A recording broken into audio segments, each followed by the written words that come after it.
Of the following proposition is contrary to all poets are dreamers. कितना आसान question था। All का contrary क्या होता है सर जी? ऑल का कॉन्ट्रेरी नो होता है, क्योंकि ऊपर वाली स्टेटमेंट होती है वो कॉन्ट्रेरी होती है, क्योंकि मैंने शक्तिमान वाली एग्जांपल से आपको समझाया था ये कॉन्ट्रेरी और ये दूसरी होती है सब कॉन्ट्रेरी जो इसके नीचे रहती है। मतलब सम और सम नॉट के बीच में जो रिलेशन होता है वो सब कॉन्ट्रेरी होता है। सम और सम नॉट के बीच में जो रिलेशन होता है वो सब कॉन्ट्रेरी होता है। तो बहुत आसान सा क्वेश्चन था। अब यहां पे एक चीज और ध्यान में रखनी थी, कुछ स्टूडेंट गलती से ऑल पोइट्स आर ड्रीमर्स को ना नो ड्रीमर्स आर पोइट लगा देते हैं। तो जब आपने प्रोपोजिशन के क्वांटिफायर को चेक करना है तो साथ में आपने सब्जेक्ट और प्रेडिकेट को भी चेक करना है कि सब्जेक्ट और प्रेडिकेट भी सेम है या नहीं है, वरना सब सारी मेहनत पे खुद ही पानी फेर दोगे अगर यहां पे आपने चौथे पे क्लिक कर दिया। Right answer is option number 3, क्योंकि पोइट्स और ड्रीमर्स की बात हो रही है, यहां पर भी पोइट्स और ड्रीमर्स की ही बात हो रही है। तो राइट आंसर हमारा ऑप्शन नंबर सी होगा, ना कि डी होगा। ठीक है, ये छोटी छोटी गलतियां हम एग्जाम में अक्सर कर देते हैं, जो कि करने के बाद हमें महसूस होता है कि यार इतना आसान क्वेश्चन था, मुझे पूरा कंसेप्ट भी पता था, मैंने सारे रूल्स भी याद किए हुए थे, मैंने बहुत अच्छे से सारे क्वेश्चन की प्रैक्टिस भी की हुई थी, फिर भी ये मेरा क्वेश्चन है वो गलत हो गया था। तो ये गलती नहीं करनी है, सारे क्वेश्चंस को बहुत अच्छे से समझना है और ध्यान से। ठीक है, पेपर में जल्दबाजी कभी भी नहीं करते हैं। मुझे पता है कि कई बार हम आसान क्वेश्चन देके बहुत एक्साइटेड हो जाते हैं, ना तो ज्यादा एक्साइटेड होने की जरूरत है, ना ही ज्यादा स्ट्रेस में जाने की जरूरत है, बस फोकस रहने की जरूरत है। ठीक है, ये सारे रूल्स बार बार आते हैं, इसको आप कवर कर सकते हो। Which given of the following sets of letter when sequentially placed at the gaps in the letter series below shall complete it? देखिए ये क्वेश्चन ऐसे होते हैं। अब जो डायरेक्ट हमें नंबर सीरीज या अल्फा न्यूमेरिक सीरीज आती है वो तो हम आसानी से बना लेते हैं, उसमें कोई दिक्कत नहीं होती, बट यहां पे थोड़ी दिक्कत होती है। मैं आपको इसका शॉर्ट ट्रिक बताता हूं। Short trick in the sense कि मैं आपको समझा देता हूं कि ऐसे क्वेश्चन को कैसे बनाते हैं। अगर आपके दिमाग में कुछ भी नहीं आता ना तो आप ऑप्शन से जाओ। अब पहले आप इसको फिल करके देखो। ठीक है, यहां पे ए डालो, यहां पे सी डालो, यहां पे बी डालो, फिर यहां पे ए डालो और यहां पे सी डालो। ठीक है, देखो कि कोई सीक्वेंस नजर आता है या नहीं आता, फिर दूसरा ट्राई करो, फिर तीसरा ट्राई करो और फिर चौथा ट्राई करो। चारों में से जो सीक्वेंस, क्योंकि एक बार देखने में हमें भी नहीं पता चलेगा कि इसका सीक्वेंस क्या होगा, तो ऐसे क्वेश्चन को हमेशा हम ऑप्शन की हेल्प से बनाते हैं। अगर कुछ भी समझ नहीं आ रहा तो ऑप्शंस को पकड़ो और फिल करना शुरू कर दो, स्पेसिफिकली इस तरीके के क्वेश्चन में।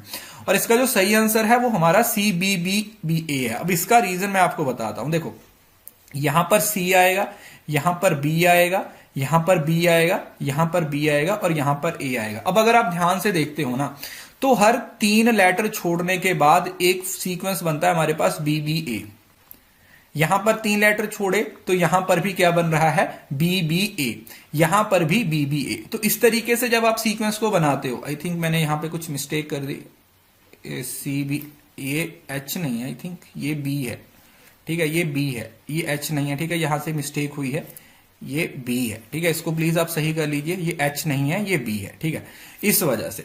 तो इस तरीके से जब आप इस पूरी सीरीज को कंप्लीट कर दोगे ना तो ये सीरीज कुछ इस तरीके से बन जाएगी। देखो 3 लेटर छोड़े उसके बाद बी बी ए आया, फिर 3 लेटर छोड़े फिर बी बी ए आया, फिर 3 लेटर छोड़े उसके बाद फिर से बी बी ए ही आता है। तो इस तरीके के क्वेश्चन को बनाने का तरीका यही होता है।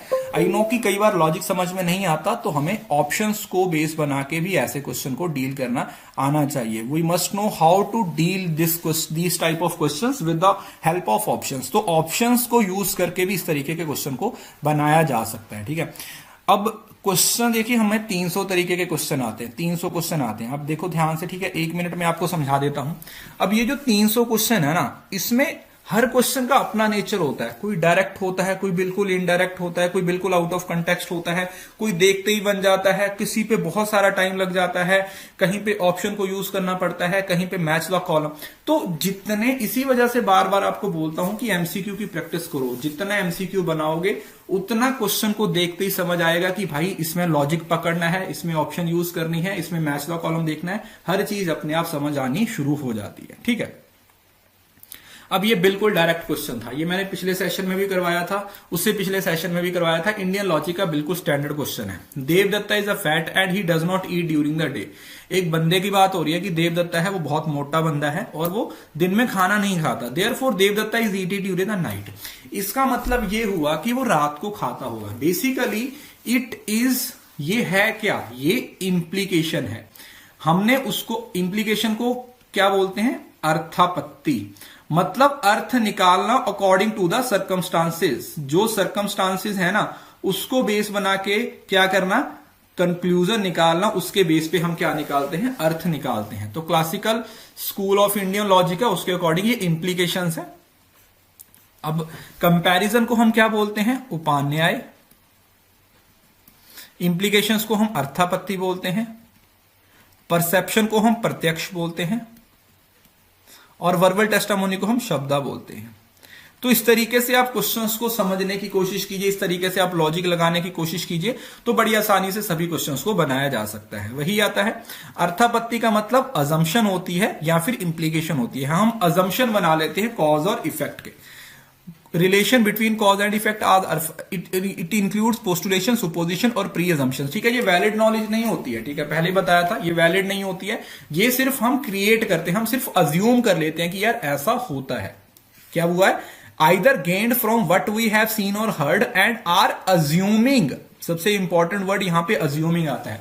जैसे हमने पहले भी समझा था कि अनुमान और अर्थापत्ति में डिफरेंस क्या होता है। अनुमान होता है ना, वो यूनिवर्सल बेस्ड नॉलेज होती है, एक नॉलेज से दूसरी नॉलेज। यहां से नॉलेज के बेस पे अजम्पशन बनाई जाती है, राइट। जैसे a healthy person says he does not sleep at night, वो बोलता है कि वो रात को नहीं सोता। From this proposition we can postulate that this person sleeps during the day, मतलब वो रात को नहीं सोता, इसका मतलब वो दिन में सोता होगा। वैसा तो नहीं है, ठीक है, कि वो सोता ही नहीं होगा ना, वैसे भी अब तो लॉकडाउन, अब तो सोते ही हैं सब। तो इस तरीके से भी आप इस चीज को समझने की कोशिश कर सकते हो। अब ये वाला आ गया फिर से उसी तरीके का कोडिंग डिकोडिंग का क्वेश्चन। थोड़ा सा समझा देता हूं आपको, फिर वही तरीका हमारे वाला TEACHER। टीचर को क्या लिखा हुआ है, TCJACCV।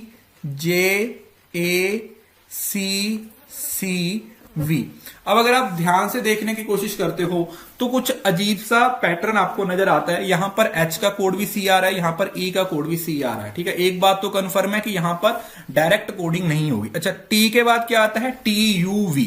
तो अगर आप इससे यहां तक जाते हो, ठीक है, TUV तक जाते हो तो आपको +2 नजर आएगा, E से -2 नजर आएगा। बस पैटर्न क्लियर हो गया। इसका मतलब एक है वो +2 हो जाएगा, एक है वो -2 आ जाएगा।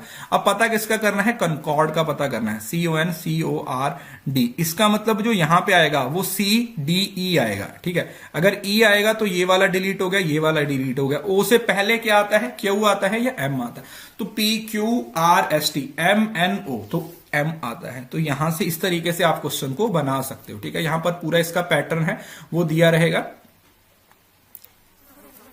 एक सेकेंड, यहां पे कुछ मिस्टेक हुई है, एक second, let me just check.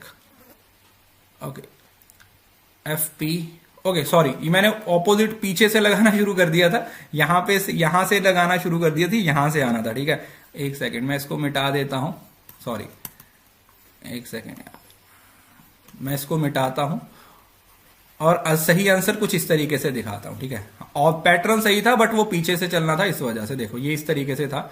हमारा आंसर क्या आना था, आंसर हमारा आएगा ये वाला FPQ वाला। ठीक है, मतलब FPQAPME। ठीक है, वो पैटर्न पीछे से था ना, मैंने गलती से उसको आगे से ले लिया था। ठीक है, आई होप कि समझ आ गया होगा। आप इसका स्क्रीनशॉट ले सकते हो, इससे आपको समझ आ जाएगा कि क्वेश्चन किस तरीके से पूछा। ठीक है, T से +2 हुआ V तक, फिर ये +2 है, फिर ये -2 है, ये +2 है, -2 +2 -2, मतलब इस तरीके का ये पूरे का पूरा पैटर्न है वो चल रहा है। आई होप कि ये आपको बहुत अच्छे से समझ आ गया होगा। ठीक है, यहां पे सॉरी मुझसे थोड़ी सी मिस्टेक हुई थी। हाँ, बट ये था कि पीछे से लेके आना था EM से, तो अब पीछे से चलना था और मैंने गलती से आगे से लगा दिया था। तो ये वाला हमारा सही आंसर हो जाएगा।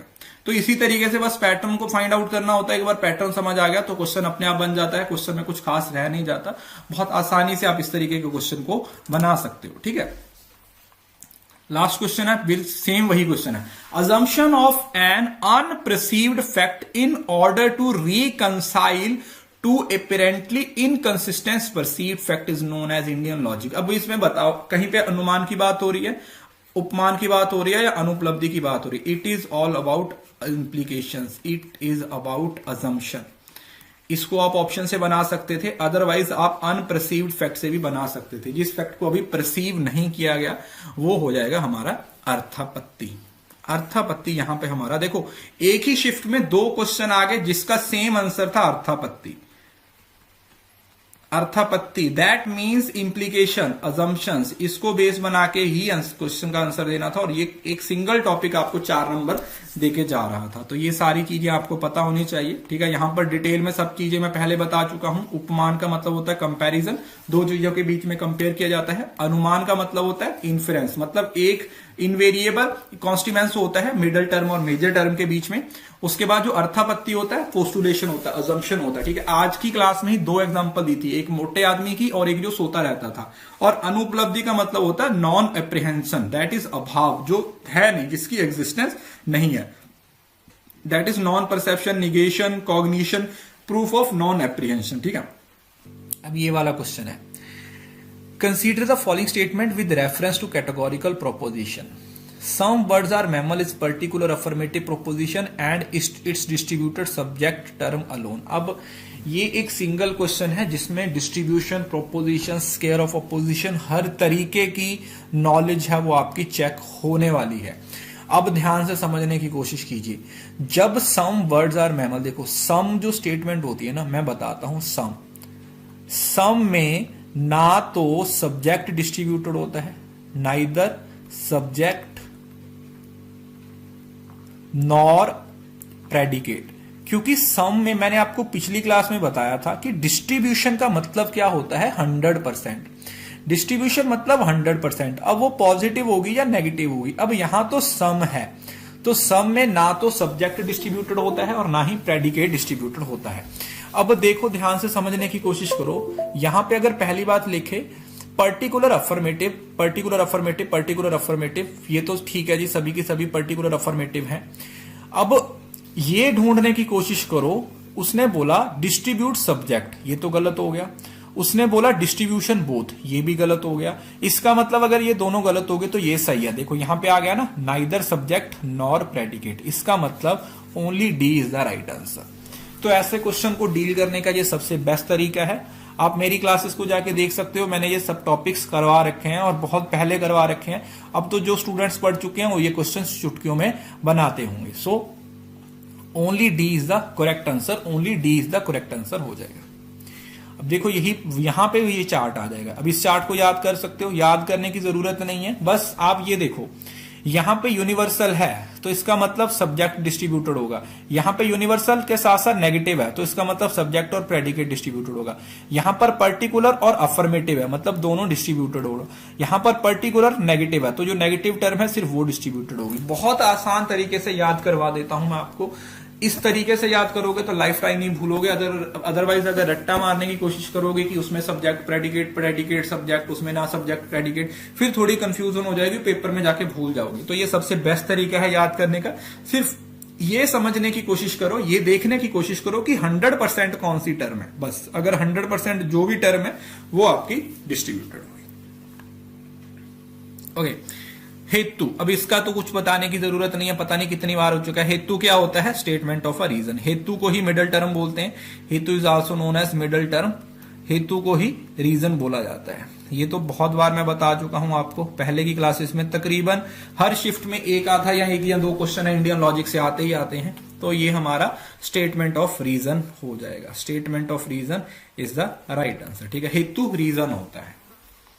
ग्रुप की समझ आ गया होगा, क्वेश्चन सिंपल था। अब ये देखो, ये 5 ग्राउंड्स होते हैं जो 5 स्टेजेस होती हैं। सबसे पहले प्रोपोजिशन होती है, प्रॉमिस होता है, इसको हम हाइपोथेसिस भी बोलते हैं, ठीक है, नोट कर लीजिए। वैसे पिछली क्लास में भी करवा चुका हूं। हाइपोथेसिस होता है। ग्राउंड मतलब हेतु जो रीजन होता है। इलस्ट्रेशन मतलब उदाहरणा। एप्लीकेशन दैट इज उपान्याय। कंक्लूजन मतलब निगमना। अब इसके 3 पार्ट्स कौन कौन से? माइनर टर्म को पक्षा भी बोला जाता है।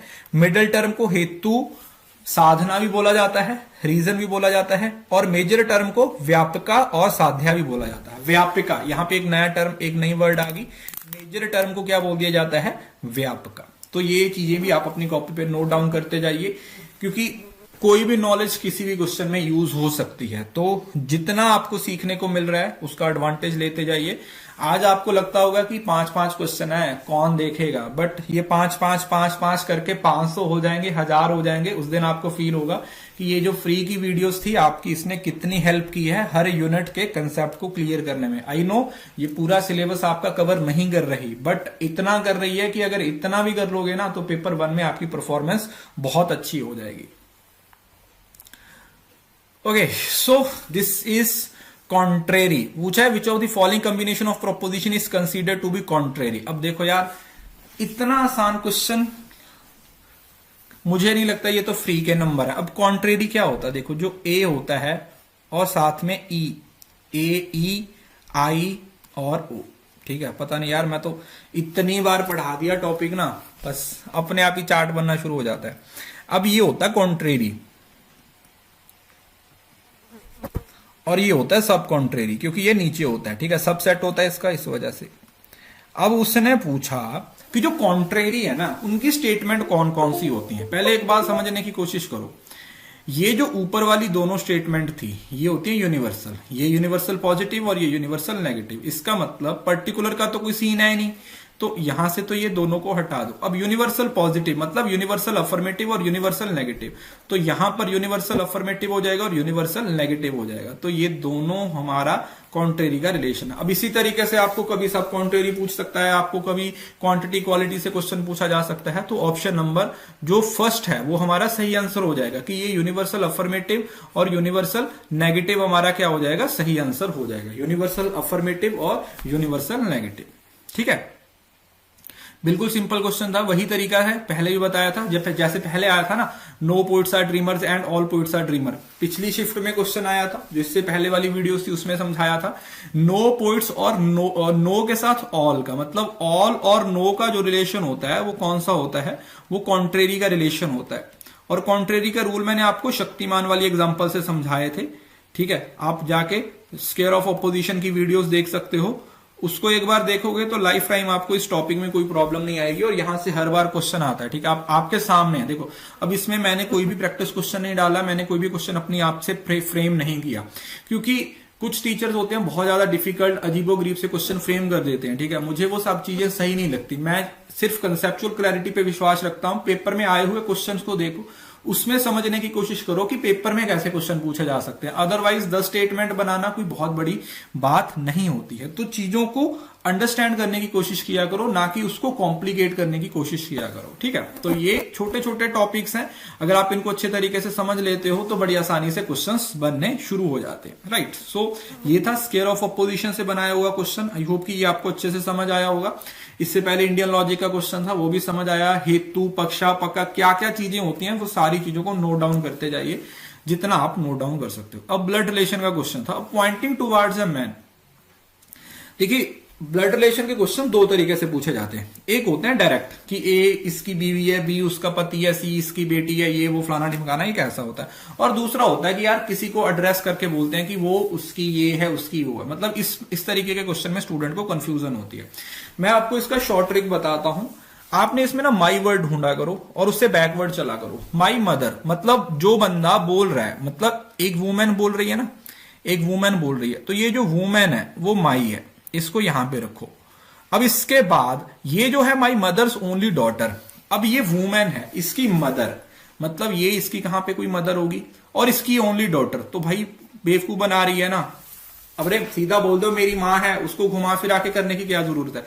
अब ऑफ के बाद बैकवर्ड चलेगा, इसका हस्बैंड यहां पे, उसका फादर और उसकी पत्नी। इस तरीके से जब ये पूरा सीक्वेंस बन जाता है तो इन दोनों का रिलेशन पूछा जाता है, तो ये क्या हो जाएगा, ये मदर इन लॉ हो जाएगा, ठीक है। इसका आंसर है मदर इन लॉ हो जाएगा। यहां पे चार्ट इसका पूरा बना हुआ है, अब खुद से बना के देखिएगा, बहुत अच्छे तरीके से ये क्वेश्चन बनाए जा सकते हैं। इसमें कोई बहुत ज्यादा कंफ्यूजन नहीं होती है, बस आपको ये समझने की कोशिश करनी होती है कि इस फैमिली ट्री को कैसे ड्रॉ करते हैं। और जो पॉइंटिंग का पिक्चर होता है, इसमें सिर्फ हमें इस अप्रोच को समझना होता है कि कौन बात कर रहा है, किसके बारे में बात कर रहा है, और इसमें बैकवर्ड अप्रोच यूज होती है, ठीक है। जल्दी ही मैं इस पे आपको बहुत सारे क्वेश्चंस करवाने वाला हूं, एक क्लास लेने वाला हूं इस पे, pointing towards a picture, pointing towards a picture, एक पिक्चर की तरफ जो पॉइंट किया जाता है उसको कैसे बनाते हैं वो चीज मैं आपको सिखाऊंगा, ठीक है। फिर भी इस क्वेश्चन को खुद बनाने की कोशिश कीजिएगा कि यहां पर वो जो औरत है वो किस तरीके से इस क्वेश्चन को घुमाने की कोशिश कर रही है, बट आप बड़ी आसानी से इस क्वेश्चन को डील कर सकते हो, बस आपको फैमिली ट्री की बेसिक अंडरस्टैंडिंग होनी जरूरी है। अब लास्ट क्वेश्चन है, which of the following is not a part of immediate reduction, inference, conversion, obversion, contraposition या सिलॉजिज्म। अब बहुत ध्यान से समझने की कोशिश कीजिए, यहां पे दो टर्म्स होती हैं, एक होती है इमीडिएट जो कि क्वेश्चन में है, एक होती है मीडिएट। जो इमीडिएट होता है ना, इमीडिएट का मतलब एक ही प्रीमाइसिस होता है और वो कंक्लूजन को लीड करता है, और मीडिएट का मतलब होता है दो प्रीमाइसिस होते हैं वो कंक्लूजन का लीड करते हैं। मीडिएट का मतलब क्या हुआ यार, मिडल टर्म, मतलब आप किसी के बीच में से जा रहे हो, आप किसी के बीच में से जा रहे हो। जैसे मैंने बोला कि all A are B, all B are C, so all A are C. अब ये एक मीडिएट कंक्लूजन है और ये सिलॉजिज्म होता है। इसका जो सही आंसर है सिलॉजिज्म है, क्योंकि सिलॉजिज्म इमीडिएट नहीं होता, सिलॉजिज्म मीडिएट होता है, क्योंकि उसमें आपको दो तीन चीजों को क्रॉस करके कंक्लूजन पे पहुंचना जाता है। अब यहां पे क्या है कि जैसे बोल देते हैं honesty is the best policy, honesty is best policy, so we should be honest, we should be honest. अब इसमें कोई इंटरमीडिएट है, इसमें कोई मीडिएट है, इसमें कुछ भी नहीं है, इसमें किसी मीडिएशन की जरूरत नहीं है, इसमें किसी मिडिल मैन की जरूरत नहीं है। तो ऑनेस्टी इज बेस्ट पॉलिसी से ही आप डायरेक्ट कंक्लूजन पे पहुंच सकते हो, तो ये इमीडिएट होता है। इसमें हमें कन्वर्जन की भी जरूरत होती है, हमें ओवेजन की भी जरूरत हो रही है और कॉन्ट्रापोजिशन की भी जरूरत होती है, ठीक है। बट जब हम सिलॉजिज्म की बात करते हैं तो ये हमारा मीडिएट होता है, मतलब हमें इसमें दो चीजों को क्रॉस करने के बाद ही हम जो हमारा एंड वाला, जो हमारा इन द एंड वाला कंक्लूजन है, हम उस पे पहुंचते हैं, राइट। तो यहां पर जो सिलॉजिज्म है वो हमारा इमीडिएट डिडक्शन का पार्ट नहीं है, इमीडिएट डिडक्टिव का पार्ट नहीं है, ये हमारा मीडिएट डिडक्शन का पार्ट है, मीडिएट डिडक्शन का पार्ट है। किसका पार्ट है? मीडिएट डिडक्शन का ये पार्ट होता है। देखो यहां पे ध्यान से समझने, जो इमीडिएट है मतलब थ्री कैटेगोरिकल ऑपरेशंस होते हैं। क्या होता है?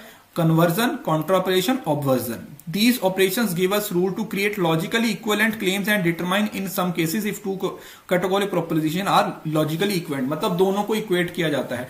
बट जब हम मीडिएट की बात करते हैं तो इसमें पी पी सी वाला कंसेप्ट यूज होता है और इमीडिएट में सिर्फ पी और सी वाला कंसेप्ट यूज होता है। तो ये क्वेश्चन है, which of the following statement is correct with reference to the deductive argument. अब ध्यान से समझ लीजिए, पहले मैं आपको थोड़ा सा डिडक्टिव और इंडक्टिव के बेसिक्स को बताता हूं, ठीक है, क्योंकि मैं आपको हर चीज इन डेप्थ पढ़ाना चाहता हूं, इस वजह से थोड़ा सा समझने की कोशिश कीजिए। हमारे पास बेसिकली आर्ग्यूमेंट होते हैं डिडक्टिव, दो तरीके के होते हैं। अब इसको मैं याद भी करवा दूंगा यहीं पे, डिडक्टिव और यहां पे क्या है? इंडक्टिव। अब बहुत सारे स्टूडेंट्स को प्रॉब्लम रहती है डिडक्टिव में क्या होता है, इंडक्टिव में। तो डिडक्टिव का एक निमोनिक होता है, देवी को साउंड पसंद है, देवी को साउंड पसंद है। अब बोलोगे कि सर ये क्या होता है, मैं बताता हूं कि ये होता क्या है। अब ये गाना अलग था बट हमने थोड़ा इसको अलग बना दिया। देवी को साउंड पसंद है, इसका मतलब क्या है? जो डिडक्टिव आर्ग्यूमेंट होता है उसकी दो टाइप्स होती हैं। कौन कौन सी? एक होता है हमारा वैलिड, यहां से डिडक्टिव से वैलिड, और वी से आई से इनवैलिड, ठीक है। दो आर्ग्यूमेंट तो ये निकल आए।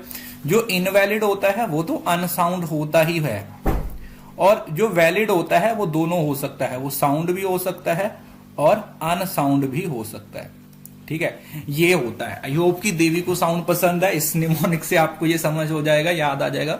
और इंडक्टिव क्या होता है? इंडक्टिव हमारा यहां तो देखिए स्ट्रांग होता है या फिर वीक होता है, और जो स्ट्रांग होता है वो कोजेंट होता है या फिर अनकोजेंट होता है, और जो वीक होता है वो हमेशा अनकोजेंट ही होता है। ये ठीक है, ये टॉपिक मैंने अपने YouTube चैनल पे भी करवा रखा है, अनअकैडमी की फ्री क्लासेस में भी करवा रखा है। तो यहां पर डिडक्टिव पूछा है, तो डिडक्टिव होता है ना, उसका स्ट्रक्चर देखा जाता है, मतलब relation between premises and conclusion is logical necessity, क्योंकि डिडक्टिव ही सिलॉजिज्म की बात करता है। किसकी बात करता है?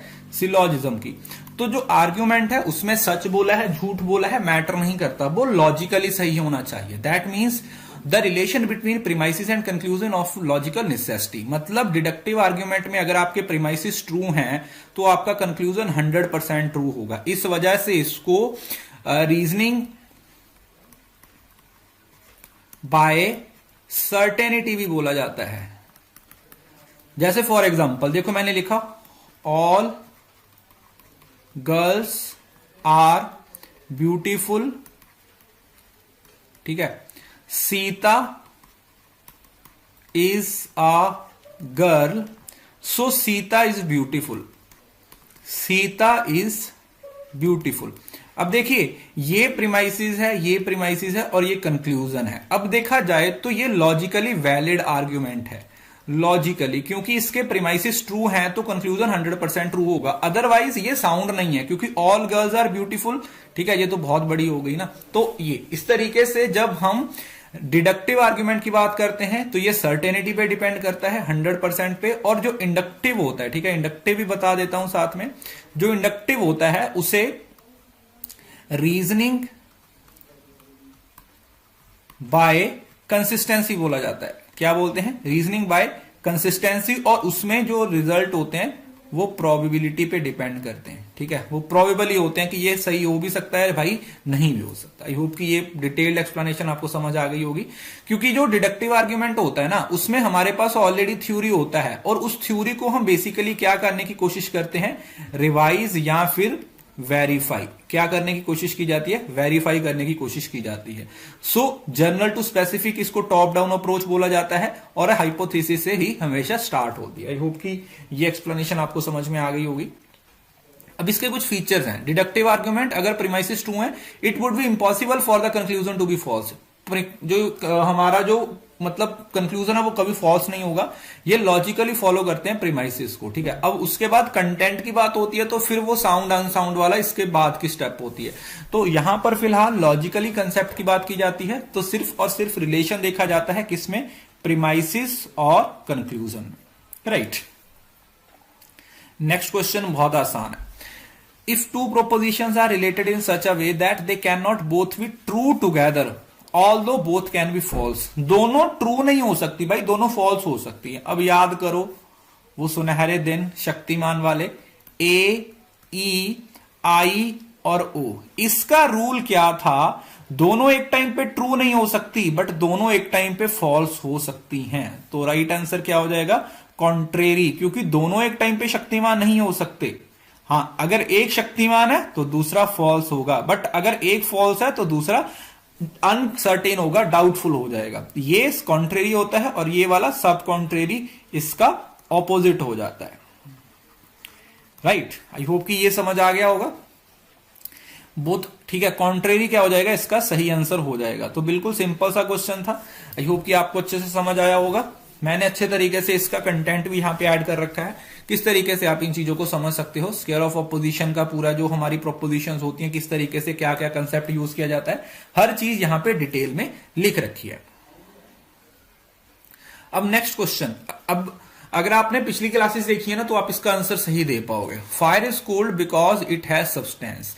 अब एक बात खुद बताओ मेरे को, fire is cold because it has substance. Substance भी बोल रहे हैं, साथ में कोल्ड भी बोल रहे हैं। तो ये जो मिडिल टर्म है ना, ये बेसिकली क्या है? विरुद्धा। मतलब देखो, अनप्रूव्ड मिडिल टर्म की बात भी नहीं हो रही, इरेगुलर मिडल की भी नहीं हो रही और नॉन इन्फ्लुएंशियल कॉन्ट्राडिक्ट की भी बात नहीं हो रही, ठीक है। पहले समझा चुका हूं, यहां पर कॉन्ट्राडिक्ट की ही बात की जा रही है। और अभी तक दिसंबर 2019 में जितने भी क्वेश्चन आए हैं ना, वो सारे के सारे किस पे बेस आए हैं? वो विरुद्धा पे ही बेस आए हैं। या एक हमारा यहां पे आया था, इरेगुलर मिडल से पूछा गया था, ठीक है। टोटल 3 क्वेश्चन आए थे हेप्ताभास से या फैलेसी ऑफ इन्फेरेंस से, जिसमें से 2 का आंसर विरुद्धा था और 1 का आंसर क्या था? साया, जो सरयाभिक, जो भी सभ्यावाचिक जो था हमारा, वो सही आंसर था। तो ये इस कॉन्ट्राडिक्टरी वर्ब में आ जाए तो इसको विरुद्धा बोला जाता है। दैट इज कॉन्ट्राडिक्टरी मिडल की जो मिडल टर्म है वो क्या हो रही है? वो कॉन्ट्राडिक्ट कर रही है, राइट। तो fire is cold because it has substance in this, there is a viruddha और contradictory middle fallacy is involve in this argument. The viruddha hetu और the contradictory middle is that hetu which though offer to establish the existence of sadhya actually establish the non existence of sadhya. मतलब non existence की बात करता है, मतलब एक जगह पर बोल रहा है कि चीज एग्जिस्ट कर रही है, एक जगह पर बोल रहा है कि एग्जिस्ट कर रही है, दूसरी जगह पर बोल रहा है कि एग्जिस्ट नहीं कर रही। समझ रहे हो ना? तो इस तरीके से आप इस चीज को समझ सकते हो। नेक्स्ट क्वेश्चन है, अब इससे पहले मूड से क्वेश्चन पूछे गए थे, ठीक है। अब ये वाला क्वेश्चन है फिगर से पूछा गया, ठीक है। मूड से एक क्वेश्चन आया था ना पहले, जिसका मूड AIA था, ठीक है, मैंने आपको करवाया था। अब ये वाला ना फिगर का क्वेश्चन है। अब मूड्स और फिगर्स अपने आप में एक बहुत इंटरेस्टिंग टॉपिक है, उसमें कुछ नहीं है समझने को, सिर्फ उसमें चीजों को आपने याद कर लेना है, एक बार अंडरस्टैंड कर लेना, उसके बाद क्वेश्चन उससे जो भी बनेगा आप 110% उसका आंसर दे पाओगे। अब क्वेश्चन उसने पूछा, first figure of categorical proposition. अब जो फर्स्ट फिगर होती है वो किस तरीके से बनती है? देखो एक चीज तो समझ लीजिए कि इस फिगर इस तरीके से होती है, और फिगर डिनोट कैसे होती है? डिनोट होती है फिगर हमेशा मिडल टर्म से। तो जो फर्स्ट फिगर होती है ना, उसकी मिडल टर्म यहां पे होती है, मिडल टर्म यहां पे होती है, ये प्रेडिकेट और ये सब्जेक्ट, इसको ऊपर वाले को मेजर और इसको माइनर बोलते हैं। अब देखो ये फिगर होगी, ठीक है, इस तरीके से बनती है। मैं कलर चेंज करके आपको दिखाता हूं। ये कुछ इस तरीके से बनती है, ठीक है। इसकी शेप इस साइड को होती है, इस तरीके से थी। तो इसका सही आंसर क्या हो जाएगा? Middle term is predicate in the major premise. देखो ये प्रेडिकेट है ना, ये सब्जेक्ट है, ये प्रेडिकेट है, in the major premise and subject of minor premise. तो जो सही आंसर है वो ऑप्शन नंबर हमारा, sorry, middle term is the subject of major premise, sorry यहां पे मिड यहां पे है, सॉरी ये सब्जेक्ट है, ठीक है, ये वाला सब्जेक्ट है, और यहां पर क्या है? प्रेडिकेट है, ठीक है। तो हमारा जो सही आंसर हो जाएगा वो क्या हो जाएगा? Middle term is subject of major premise. जो मेजर प्रीमाइस है उसका सब्जेक्ट होता है, और जो प्रेडिकेट होता है उसका माइनर प्रीमाइस होता है। अब ये फिगर्स कुछ इस तरीके से बनती हैं, ठीक है। देखो पहली फिगर्स की जो शेप होती है वो इस साइड पे होती है। एक चीज तो समझ लीजिए कि जो फिगर होती है ना, वो कौन डिनोट करता है? वो मिडल टर्म से डिनोट की जाती है। उसके बाद जो आता है वो इस साइड पे आता है, फिर इस साइड पे आता है, और फिर इस साइड पे आता है। बहुत आसान सा तरीका है याद करने का। देखो ऐसे करो, याद करने का तरीका मैं आपको यहां पे बना के दिखाता हूं। आप ना जैसे डी बनाते हैं ना, डी याद रखो, कुछ इस तरीके की डी बना लो अपनी कॉपी पे, कुछ इस तरीके की डी बना लो। ये डी नहीं है एक्चुअली, ये ना मिडल टर्म की पोजीशन है। यहां पे फर्स्ट है, यहां पे सेकंड है, यहां पे थर्ड है, और यहां पे फोर्थ है। मतलब जब मिडल यहां पे आएगी, ठीक है, ये बन गई फर्स्ट, देखो ये वाली फर्स्ट बन गई, और जब राइट साइड पे चली जाएगी एम एम, ये बन जाएगी सेकंड, और जब लेफ्ट साइड पे आ जाएगी, ठीक है, मैं यहां पे बना देता हूं, जब ये लेफ्ट साइड पे आ जाएगी एम एम, तो ये थर्ड बन जाएगी, और जब ये इस साइड हो जाएगी एम एम, तो ये क्या बन जाएगी? ये फोर्थ बन जाएगी। तो इतनी छोटी सी चीज है, मतलब 2 मिनट में मैंने पूरे का पूरा टॉपिक आपको याद करवा दिया। इससे अलावा इस टॉपिक में कुछ भी नहीं रहता। अगर आप इनको ध्यान से देखोगे तो सेम टू सेम वही चीज है जो यहाँ पे डिनोट की गई है। आई होप कि ये अच्छे से समझ आ गया होगा आपको कि किस तरीके का क्वेश्चन है वो आपसे पूछा जाता है और किस तरीके से आपने इसको डील करना है।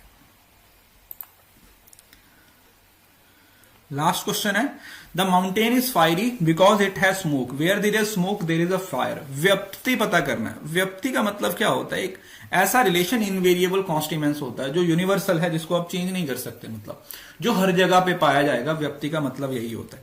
तो यहां पे कौन सा रिलेशन है जो हर जगह पे पाया जाएगा? माउंटेन और फायर का, माउंटेन और स्मोक का, फायर और स्मोक का, या परसीवर और द स्मोक का? तो सिंपल सी बात है भाई, फायर और स्मोक का ही तो होगा ना। जहां पे आग है वहीं पे तो धुआं आएगा, जहां पे आग है वहीं पे धुआं आएगा। तो ये सिंपल सा कंसेप्ट है। व्यक्ति क्या होता है? संस्कृत एक्सप्रेशन होता है in Hindu philosophy, refers to the state of privation, मतलब एग्जिस्टेंस की बात करती है, रिलेशनशिप की बात करती है। It is to be consider as logical ground of inference. व्यक्ति के बिना हम किसी भी चीज को प्रूव नहीं कर सकते। तो व्यक्ति होती है ना, वो एक तरीके से रीढ़ की हड्डी होती है अनुमान की, या सॉरी इन्फ्रेंस की, हाँ अनुमान की। इसके बिना आप किसी चीज को प्रूव नहीं कर सकते हो। व्यक्ति guarantee the truth of the conclusion. Truth of the conclusion कौन गारंटी देगा उसके बारे में? व्यक्ति की तरफ से ही उसको क्या किया जाएगा? उसके ट्रूथ के बारे में बताया जाएगा। सो ये व्यक्ति होती है। व्यक्ति मतलब इनवेरिएबल कॉन्स्टिट्यूएंस रिलेशनशिप होता है जो यूनिवर्सल होता है, जो हर जगह पे आएगा। ऐसा नहीं है कि कहीं पे आग लगेगी तो उसमें से पानी निकल रहा होगा, है ना, कहीं पे आग लगेगी वहां से जलजीरा निकल रहा होगा, कहीं पे आग लगेगी वहां से दारू निकल रही होगी। ऐसा नहीं होगा, जहां पे भी आग लगाओगे ना वहां से धुआं ही निकलेगा। तो ये एक यूनिवर्सल सा रिलेशन है, इसी को व्यक्ति बोला जाता है। अगला क्वेश्चन है ना, this is from golden rules of syllogism. Golden rules of syllogism. देखिए सिलॉजिज्म आपको पता है डिडक्टिव आर्ग्यूमेंट की टाइप होती है, और सिलॉजिज्म से हमें दो तरीके के क्वेश्चन पूछे जाते हैं। एक क्वेश्चन होते हैं जो प्रीमाइसिस को बेस बना के कंक्लूजन पे पहुंचा जाता है। प्रीमाइसिस ये है, ठीक है, उसके बाद पूछा जाता है कि कौन सा कंक्लूजन सही है कौन सा गलत है, ठीक है, प्रूव करना होता है। एक तरीका तो वो होता है, और दूसरा इसके रूल से क्वेश्चन पूछा जाता है। रूल्स होते हैं, ये होते हैं आर्ग्यूमेंट से रिलेटेड। जो भी आर्ग्यूमेंट होता है उसकी जो वैलिडिटी है ना, वो टोटल बेसिकली 7 रूल्स पे डिपेंड करती है, ठीक है। टोटल हमारे पास 7 रूल्स होते हैं, ठीक है। वैसे अगर सिर्फ आर्ग्यूमेंट की बात की जाए तो सिर्फ 4 रूल्स अप्लाई होते हैं आर्ग्यूमेंट पे, बट अगर हम पूरे सिलॉजिज्म की बात करते हैं तो टोटल हमारे पास 6 to 7 रूल्स हैं। अगर वो रूल्स फॉलो हो रहे हैं तो आर्ग्यूमेंट वैलिड है, अगर वो रूल फॉलो नहीं हो रहे, मतलब अगर तो फॉलो हो रहे हैं दैट इज वैलिडिटी, अगर फॉलो नहीं हो रहे इसका मतलब वहां पे फैलेसी है, ठीक है। ये फॉर्मल फैलेसी होती है, जो कि फॉर्म की फैलेसी होती है, या स्ट्रक्चर की फैलेसी होती है। तो उसी से क्वेश्चन पूछा गया है कि statement and choose the right middle term should be distributed at least once premises, कि जो मिडल टर्म है वो एक प्रीमाइसिस में डिस्ट्रीब्यूट होनी चाहिए। Middle term should be present in the conclusion, both premises can be particular, both premises can be negative. अब देखो इसमें से जो सही आंसर है वो हमारा सिर्फ फर्स्ट है, ऑप्शन नंबर ए है। जो इसका सही आंसर है वो सिर्फ ऑप्शन नंबर ए है। इसका रीजन क्या है मैं बताता हूं, देखिए ध्यान से। सिर्फ यहां पे 3 रूल मैं आपको समझाऊंगा, पूरे रूल्स अनअकैडमी पे फ्री क्लास ली हुई है, वहां से जाके आप सीख सकते हो। सबसे पहली बात, जो मिडल टर्म है वो मेजर प्रीमाइस या माइनर प्रीमाइस दोनों में से कहीं पे डिस्ट्रीब्यूटेड होनी चाहिए, या तो ऊपर या फिर नीचे। पहला रूल ये है। दूसरा, दोनों प्रीमाइसिस पर्टिकुलर नहीं हो सकते, एटलीस्ट 1 प्रीमाइसिस यूनिवर्सल होना चाहिए, और दोनों प्रीमाइसिस नेगेटिव नहीं हो सकते, कम से कम एक प्रीमाइस पॉजिटिव होना चाहिए। तो ये अपने आप तीनों स्टेटमेंट्स गलत हो गई हैं। सिर्फ और सिर्फ एक ही टर्म, जो एक ही सही आंसर है, that is middle term should be distributed in at least 1 premises. ठीक है, मैं एक बार रूल आपको पढ़ के सुना देता हूं, समझा देता हूं, बाकी इसको ना प्रॉपरली एग्जांपल्स के थ्रू समझा रखा है। आप प्लीज जाके अनअकैडमी पे मेरी प्रोफाइल में स्पेशल क्लासेस को स्क्रॉल डाउन कीजिए, 120 क्लासेस हैं, जाके पढ़ सकते हो। सबसे पहला क्या है, middle term should be distributed in at least 1 premises, मतलब दोनों में से एक जगह पर डिस्ट्रीब्यूटेड होनी चाहिए। डिस्ट्रीब्यूटेड का यहां पे मतलब 100% होनी चाहिए, या तो वो ऑल के साथ लगी होनी चाहिए, या फिर वो नो के साथ लगी होनी चाहिए, या फिर सम नॉट के साथ लगी होनी चाहिए। समझ रहे हो ना डिस्ट्रीब्यूशन क्या होता है, वो आप पिछली क्लासेस में कवर कर चुके हैं। Any term that is distributed in conclusion must be distributed in the premises. अगर कोई टर्म कंक्लूजन में डिस्ट्रीब्यूटेड है तो वो किसी एक प्रीमाइसिस में डिस्ट्रीब्यूटेड होनी चाहिए। और यहां पर 2 तरीके की फैलेसी होती है। एक फैलेसी होती है एलिसिट मेजर, अगर मेजर टर्म डिस्ट्रीब्यूटेड नहीं है, और एलिसिट माइनर, एलिसिट माइनर ये होता है। तीसरा रूल है the number of negative premises must be equal to the number of negative conclusion. ठीक है, अगर एक नेगेटिव कंक्लूजन है तो एक नेगेटिव प्रीमाइसिस होना जरूरी है, और अगर एक नेगेटिव प्रीमाइसिस है तो एक नेगेटिव कंक्लूजन है, वो लीड करेगा, मतलब दोनों प्रीमाइसिस नेगेटिव नहीं हो सकती। और विदाउट एक्सक्लूसिव यूनिवर्सल प्रीमाइसिस, अगर किसी भी आर्ग्यूमेंट में कोई यूनिवर्सल स्टेटमेंट नहीं है तो उससे कोई भी वैलिड कंक्लूजन नहीं निकाला जा सकता। तो ये अपने आप में बहुत ही इंपॉर्टेंट रूल्स हैं। तो ये सारे के सारे रूल्स आपको याद होने चाहिए, important. Okay, if it is rain then the drought will end, the drought will end, that therefore it is rained। अब देखो पूछा है कौन सी फैलेसी है, डिडक्टिव है, इंडक्टिव है, अबडक्टिव है, या इनफॉर्मल फैलेसी है। देखो पहला क्या बोला कि इफ इट रेन, कि अगर बारिश होगी, then the drought will end, तो ड्रॉट खत्म हो जाएगा। The drought has ended therefore it rained, मतलब पहले हम रेन से ड्रॉट तक पहुंच रहे हैं, हम बात कर रहे हैं रेन से ड्रॉट तक।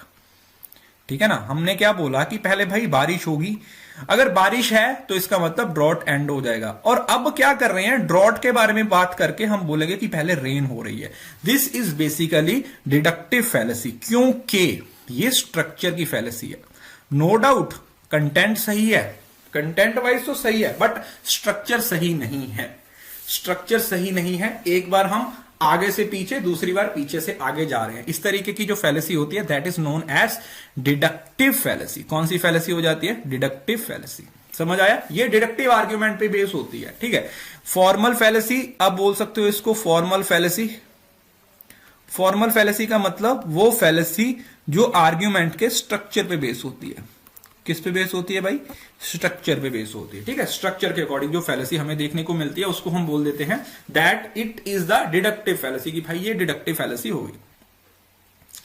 अब in philosophy a formal fallacy, deductive fallacy, logical fallacy और non sequitur is pattern of reasoning. अब यहां पे नॉन सिक्विटर का मतलब समझ लीजिए।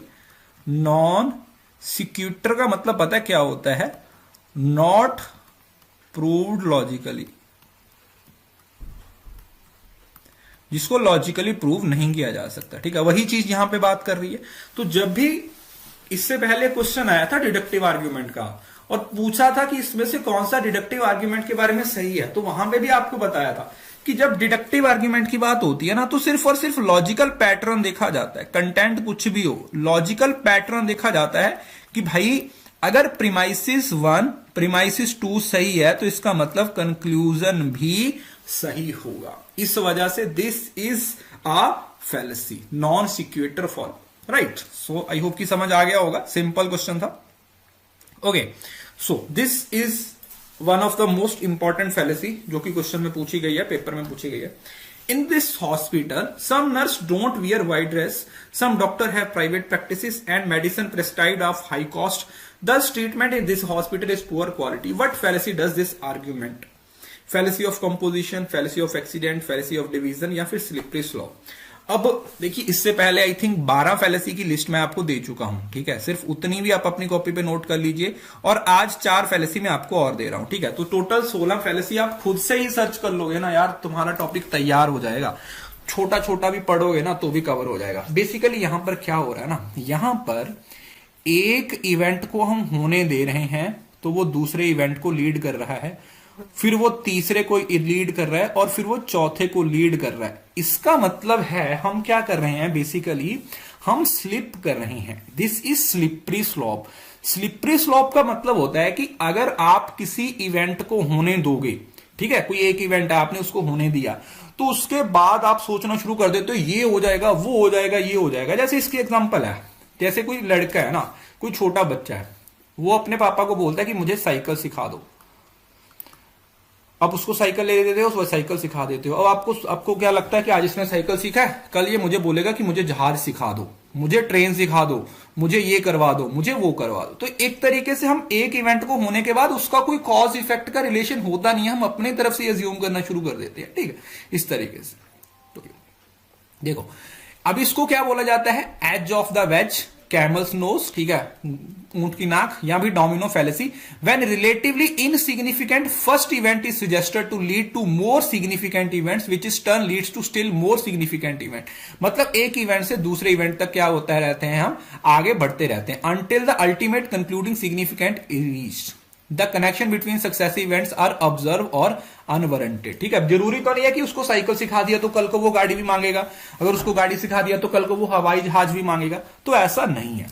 अब जो फैलेसी ऑफ कंपोजिशन होती है, कंपोजिशन का मतलब क्या है? One infers that if something is true of some part of whole it must be true of the whole. Composition part की बात होती है। डिवीजन का मतलब one reason that something that is true of whole must also true at some, इसके opposite. ठीक है, composition के ऑपोजिट डिवीजन हो जाती है। और fallacy of accident, informal fallacy of accident is deductively valid but unsound argument occurring in statistical syllogism when an exception to rule of thumb is ignored. It is one of the 13 fallacy originally identify the Aristotle of sophisticated refutations. इसका मतलब होता है कि हम कभी कभी exceptions को ignore कर देते हैं उसके बेस पे। ठीक है, फैलेसी देखिए इस तरीके से समझ आने वाला टॉपिक नहीं है, नो डाउट। जो जो फैलेसी आंसर में आती है वो मैं समझाता जाता हूं, फिर भी फैलेसी अपने आप में कंप्लीट टॉपिक है और हर शिफ्ट में एक आधा क्वेश्चन पूछा गया है, तो इसको प्रिपेयर करना जरूरी है। Okay okay, which of the following is true with reference to anupalabdhi as a means of knowledge. अनुपलब्धि की एग्जांपल पूछ रहा है आपको यहां पे। I do not consider the pot on the table, therefore it is absent. I directly perceive the absence of pot on the table. I infer the absence of pot on the table since one do not find it for there. I know the absence of pot on the table because I know it is similarity with the other absence. Simple सी बात है। अनुपलब्धि का मतलब क्या था? मतलब non availability, right. Non availability की बात होती है कि भाई वो की चीज है वो अवेलेबल नहीं है, there is no availability of the thing. तो इसका मतलब है सबसे पहली स्टेटमेंट ही इस चीज के बारे में हमें बता रही है, that I do not recognize the pot on the table, therefore it is absent there, कि ये यहां पे नहीं है। ठीक है, तो डायरेक्ट ही परसीव करोगे ना। कल भी एग्जांपल दी थी, क्लास से शोर आ रहा है, वहां पे टीचर नहीं है, हमने डायरेक्टली आके परसीव किया कि भाई वहां पे टीचर नहीं है, that means this is the example of anupalabdhi, right. So अनुपलब्धि को नॉन अप्रीहेंशन भी बोला जाता है, अनुपलब्धि भी बोला जाता है। इज परसेप्शन, ये परसेप्शन की तरह नहीं काम करता। निगेशन, अभाव बोला जाता है। This if there is no fragrance in the flower, if there is no teacher in the classroom, these statements itself are knowledge based on the facts itself. Thus there is always not a need of pre-existing statement to get knowledge. We can predict information on the absence of something. मतलब ये किसी base पे नहीं होती, जैसे अनुमान में होता है ना, एक नॉलेज होगी उसको बेस बना के दूसरी नॉलेज पे जाते हैं ना जी ना, ऐसा नहीं होता। इसमें सिर्फ और सिर्फ क्या है कि डायरेक्ट तुम परसीव करते हो कोई चीज यहाँ पे नहीं है, भाई तो नहीं है तो नहीं है, समझ रहे हो ना। तो सिंपल कंसेप्ट होता है, ज्यादा कंफ्यूज होने की जरूरत नहीं होती। Okay, so in the age of 4 Vedas, Vedic education से क्वेश्चन पूछा गया। Students were admitted to the Vedic schools after performance of which ceremony among the following? Upanayana ceremony, Utsarjana, सत्यप्रतिब्रह्मा, और ये वाले 4 तरीके की सेरेमनीज होती थी बेसिकली। ठीक है, बिल्कुल डायरेक्ट क्वेश्चन है। ठीक है, हायर एजुकेशन में पढ़ाते हैं इसको। क्या बोला जाता था? उपान्यान सेरेमनी। उपान्यान सेरेमनी बेसिकली होती क्या है? In the age of 4 Vedas, the students were admitted to the Vedic schools after the performance of Upanyaya ceremony. This marked the entrance of pupil into house of his teacher for the learning at the age of 12 and spent as many as year their resident of their teachers as brahmacharis. ठीक है, पहला question है, which of the following is not a necessary steps when you present an argument based on inference before the others according to classical school of logic? इसमें से कौन सी चीज की जरूरत नहीं होती जब आप अपने लॉजिक को प्रेजेंट करते हो, अनुमान, इन्फरेंस, बिफोर द अदर्स, दूसरों के before the others according to classical school of logic? Nigamana, upanaya, upamana, udaharana या फिर उपान्याय। देखिए, जब आप प्रेजेंट करते हो, ठीक है, ये भैया मैं इन्फ्रेंस के बारे में आपको डिटेल में बताऊंगा आने वाली वीडियो है। ठीक है, मैं कुछ प्लान कर रहा हूं आपके लिए, वहां पे इन चीजों को थोड़ा सा डिटेल में समझेंगे। यहां पर थोड़ा सा समझ लेते हैं जो हम स्वार्थ और प्रारथ जो अनुमान इन्फ्लुएंस पढ़ते हैं वहां पे ये कंसेप्ट होता है। तो इसके लिए बेसिकली उपान्याय की जो उपमाना होता है ना, उसकी जरूरत नहीं होती है। उपमाना मतलब कंपैरिजन की जरूरत नहीं होती है। ठीक है, तो सिंपल सा कंसेप्ट है। Not necessary steps when you present an argument based on the inference before the others according to classical schools. अब इसमें आता क्या आता है? देखो, हम प्रतीजना देखते हैं, हेतु देखते हैं, उदाहरणा देखते हैं, उपान्याय देखते हैं और निगमना देखते हैं। उपान्याय यहाँ पे जो उपमाना है ये बेसिकली क्या है? देखो, अभी हमने 5 स्टेजेस को पढ़ा है ना, ये वो 5 स्टेजेस हैं जो हेतु वगैरह वाली आती हैं। उसमें हमारे पास क्या स्टेजेस थी? फोन, है ना, इसी तरीके से थी ना, प्रतीजना, हेतु, उपान्याय, उदाहरणा, ठीक है, और साथ में लास्ट में क्या था? जो निगमना आता था। तो इसमें जो उपान्याय है ये तो टाइप ऑफ क्या है? ये तो टाइप्स ऑफ हमारा जो मीन्स ऑफ नॉलेज में आता है ना, उसमें आता है। मीन्स ऑफ नॉलेज में जो हमारे पास 6 जो परसेप्शन है ना, उसका पार्ट है। तो ये तो वैसे ही आउट ऑफ कंटेक्स्ट की बात हो रही है। तो ये फूम वाला आप इसको डायलॉग जो इसका निमोनिक मैंने बताया था आपको, उसको याद कर लीजिए। प्रतीजना, हेतु, उदाहरणा, उपान्याय और निगमना। तो आपने देखा होगा इससे पहले 3 क्वेश्चन आ चुके हैं। तो ये टॉपिक काफी इंपॉर्टेंट है, आप इस चीज को अच्छे से कवर कर लीजिए। नेक्स्ट क्वेश्चन है, अब ये डिस्ट्रीब्यूशन से रिलेटेड है। In the statement no dogs are reptiles, which terms are distributed, है ना। डिस्ट्रीब्यूटेड कौन कौन सी टर्म्स है, बहुत ध्यान से समझने की कोशिश कीजिए। ये 3 बार पहले क्वेश्चन आ चुका है इस टाइप का, 4थी बार समझा रहा हूं, तो अच्छे से समझने की कोशिश कीजिए। देखो, मैं यहां पे आपको समझाता हूं। जब हम डिस्ट्रीब्यूशन की बात करते हैं, ठीक है, when we talk about distribution, तो डिस्ट्रीब्यूशन का मतलब मैंने आपको क्या बताया था कि 100% होता है। 100% पॉजिटिव या 100% नेगेटिव।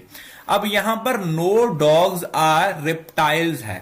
अगर मैं इसका वेन डायग्राम बनाऊं, ठीक है, if I make the Venn diagram of it, no dogs मतलब जो डॉग्स हैं वो और रेप्टाइल्स, इनके बीच में कोई रिलेशन नहीं है।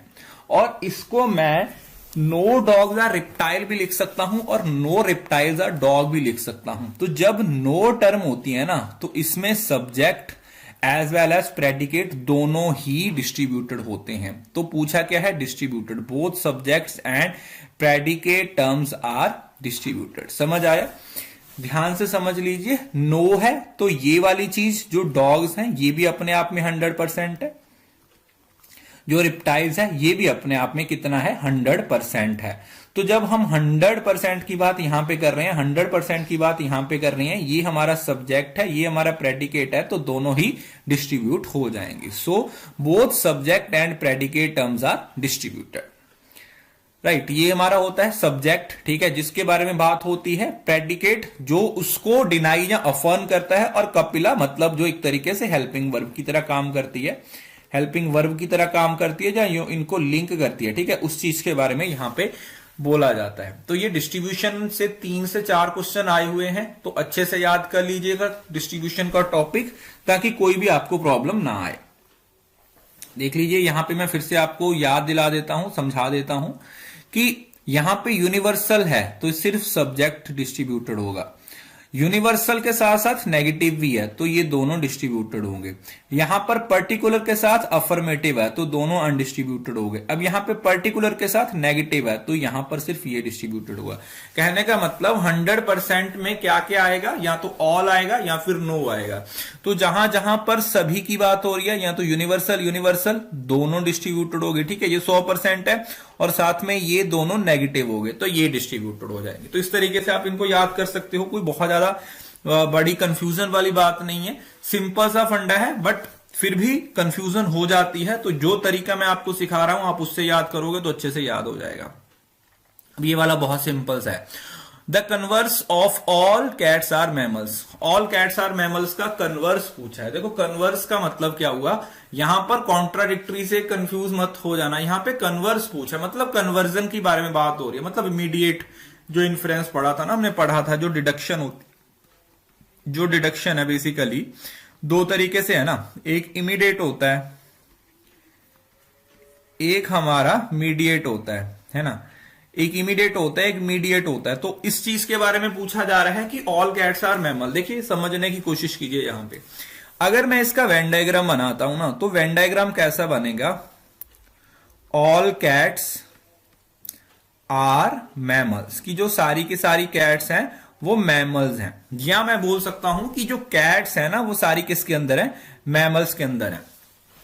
अब पहली बात तो नॉट की तो कन्वर्जन होगी नहीं, ठीक है, क्योंकि पॉजिटिव है तो कन्वर्जन भी पॉजिटिव होगी, नेगेटिव है तो कन्वर्जन भी नेगेटिव होगी। पहला रूल ये बोलता है। दूसरा रूल क्या बोलता है, देखो तो दोनों तो ये वैसे ही डिलीट होगी, ठीक है, यहां पर नॉट आ गया और यहां पे नो आ गया, ये तो खत्म हो गया। अब देखो ऑल मैमल्स आर कैट, याद रखिएगा जब भी ऑल को हम कन्वर्ट करते हैं तो ये कभी भी ऑल में कन्वर्ट नहीं होता। फॉर एग्जाम्पल यही इसको ऑल कैट्स आर मैमल्स, अगर ये सही है तो आप इसको ऑल मैमल्स आर कैट नहीं बोल सकते, क्योंकि यहां पे आप देख पा रहे हो कि मैमल है वो बड़ी टर्म है और कैट छोटी टर्म है, तो इस रूल को तोड़ नहीं सकते। बट हां ऑल को कन्वर्ट किया जा सकता है विद सम, समझ आया, ऑल को कन्वर्ट किया जा सकता है विद सम। सो यहां पर कैट और मैमल को जब इंटरचेंज करेंगे तो ये ऑल किस में कन्वर्ट हो जाएगा, सम में कन्वर्ट हो जाएगा। सो राइट आंसर हमारा हो जाएगा option number C, some mammals are cats. अगर सम की बात हो तो सम की सम में कन्वर्जन हो जाती है, कोई दिक्कत नहीं है। नो को नो में कन्वर्ट कर सकते हो सब्जेक्ट प्रेडिकेट के साथ, बट जब ऑल होती है तो ये किस में होगा, सिर्फ और सिर्फ सम में होगा। इस तीनों को रूल को अपनी कॉपी पे नोट कर लीजिएगा, पेपर में पूछे जाते हैं। राइट ये मैमल, ये वाला था हमारा वेन डायग्राम था, क्योंकि देखो सम मैमल्स आर कैट्स जब लिखा जाएगा ना, तो सम मैमल्स, देखो अगर जब मैंने कन्वर्ट कर दी ना, मतलब रूल वेन डायग्राम से ही प्रूव हो जाता है, हमें रूल्स को फॉलो करना है, ठीक है। लॉजिकल रीजनिंग का ना जो सबसे बेसिक, जो सबसे फंडामेंटल चीज है ना, आप इसमें रूल्स को ब्रेक नहीं कर सकते, ठीक है। You can't break the rules, ये यूनिट ही रूल बेस्ड यूनिट है, ठीक है। बाकी यूनिट्स की बात नहीं कर रहा हूं, सिर्फ एलआर की बात कर रहा हूं। ये यूनिट ही रूल्स बेस्ड है, इसमें रूल्स को समझोगे, रूल्स को अप्लाई करोगे तभी चलेगा। अब देखो ऑल कैट्स आर मैमल्स यहां से प्रूव हो रहा है, और सम मैमल्स, मतलब मैमल्स का इतना पार्ट कैट्स भी तो है, तो इसका मतलब विदाउट ब्रेकिंग एन रूल हम इस चीज को प्रूव कर पा रहे हैं। Okay, consider the following reference to Indian school of logic. Indian school of logic के बारे में बात की जा रही है। It is related to form और कंटेंट, सिर्फ ए एंड बी हो जाएगा, क्योंकि हम जब भी आर्ग्यूमेंट की बात करते हैं तो उसमें दो ही चीजें होती हैं। जब भी आर्ग्यूमेंट की बात की जाती है, there are only two things, या तो उसका स्ट्रक्चर होता है जिसको फॉर्म बोलते हैं, या फिर उसका कंटेंट होता है, राइट। सबसे पहले फॉर्म देखा जाता है, फॉर्म से ही कंटेंट पे आते हो। अगर फॉर्म ही स्टैंडर्ड नहीं है तो कंटेंट पे आप नहीं जा सकते, राइट। तो ये ए एंड बी दोनों सही हो जाएगा, क्योंकि आर्ग्यूमेंट में form as well as content दोनों चीजों पे ध्यान दिया जाता है, दोनों चीजों को देखा जाता है, दोनों चीजों को समझने की कोशिश की जाती है। तो आई होप कि ये सिंपल सा कंसेप्ट था, समझ में आ गया होगा। अब ये एक बार स्क्रीनशॉट ले लीजिए। ये हम इसके बारे में मैं अभी आपको इस वजह से डिटेल में नहीं बता रहा हूं, क्योंकि मैं कुछ प्लान कर रहा हूं, ठीक है। अभी सरप्राइज है, अभी मैं आपको नहीं बताऊंगा। फिर भी आप इसका स्क्रीनशॉट ले लीजिए, या फिर आपको ये पीडीएफ मिल जाएगी कि जो बेसिकली हमारे पास 6 अलग अलग तरीके के स्कूल्स हैं। न्याय है, वैशेषिका है, मीमांसा है, वेदांता है, सांख्या है, या योगा है। अलग अलग तरीके के स्कूल हैं और उनके अलग अलग फंडामेंटल्स हैं। हर स्कूल है वो एक लॉजिक बेस है, ठीक है। जैसे योगा वाला वो मेडिटेशन की बात करता है, संख्या वाला मैटर की बात करता है, वेदांता जो वेदास की बात करता है, न्याय जो लॉजिक है ना। हमारा पूरा फोकस है वो किस स्कूल पे है, न्याय। जो इंडियन लॉजिक की जितनी भी स्टडी है ना, वो न्याय स्कूल के अकॉर्डिंग है, क्योंकि यहीं पर लॉजिक, इंडक्टिव, डिडक्टिव की बात हो जाती। तो समझ आया। फॉर्म ऑफ द आर्ग्यूमेंट, एक तो आर्ग्यूमेंट की फॉर्म पे डिपेंड करेगा, एक context of the argument, argument का जो कंटेक्स्ट होता है उस पर ध्यान दिया जाता है। Okay, Mr. X lives in a slum and is unemployed. Therefore, Mr. X deserve to be minister. अब ये फैलेसी कैसी फैलेसी होती है, समझने की कोशिश कीजिए। फैलेसी क्या रही है? फैलेसी मतलब इनफॉर्मल फैलेसी है, कंटेंट की फैलेसी है। मतलब कि जो मिस्टर एक्स है, ठीक है, कोई बंदा है, XYZ है कोई भी, वो एक स्लम एरिया में रहता है, ठीक है, मतलब झुग्गी झोपड़ी में रहता है, और उसके पास वो जॉब नहीं है, वो अनएम्प्लॉयड है। इस वजह से हम उसको मिनिस्टर बना दें। बेसिकली हम क्या शो करने की कोशिश कर रहे हैं? हम यहां पे मर्सी शो करने की कोशिश कर रहे हैं। ये फैलेसी बिल्कुल इस तरीके से होती है जब आप अनवांटेड तरीके से सिंपैथी गेन करने की कोशिश करते हो।